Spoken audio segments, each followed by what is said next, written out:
રાજકોટમાં બનેલા game zone અગ્નિકાંડની ઘટનામાં દોષીઓને ફાંસીની સજાની માંગ સાથે સુરતમાં આંદોલન કરવામાં આવ્યું। ત્યારે સુરતમાં સમાજ સેવક દ્વારા એક દિવસનો પ્રતિક ઉપવાસ આંદોલન શરૂ કરવામાં આવ્યું।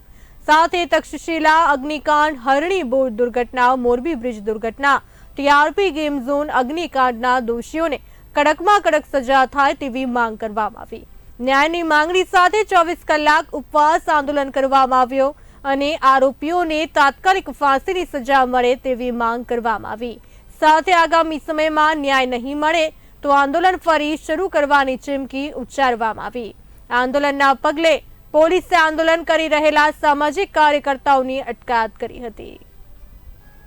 સાહેબ, મારી એક જ લાગણી અને માગણી છે કે હાલના દિવસોમાં જ્યારે ગુજરાતમાં દુઃખદ ઘટના ઘટી હોય અને એ ઘટનાના પડઘા પૂરા વિશ્વમાં ગૂંજતા હોય તો આપણે ગુજરાતી તરીકે એક સામાજિક કાર્યકર તરીકે અમારી ફરજ આવે છે કે અમે જે લોકો આમાં કાળનો કોળિયો બન્યા છે, નિર્દોષ લોકોની જાન ગઈ છે, તેને અમે ન્યાય અપાવીએ અને આમાં દોષિતોને અમારી એક જ લાગણી અને માગણી છે કે એને ફાંસીની સજા થાય। ઉપરથી નીચે સુધી કોઈ પણ આમાં દોષિત હોય, કેમ કે સાહેબ ગુજરાતે બહુ જ સહન કર્યું છે।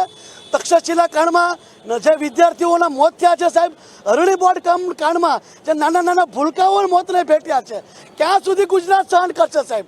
કેમ કે આપણે જોયું તો 4 વર્ષે દરેક કામમાં સરકાર પોતાનો જશ લેવા આવી જાય છે, તો આમાં પણ સરકાર પોતાની જવાબદારી લે અને દોષિતોને ફાંસીની સજા આપે।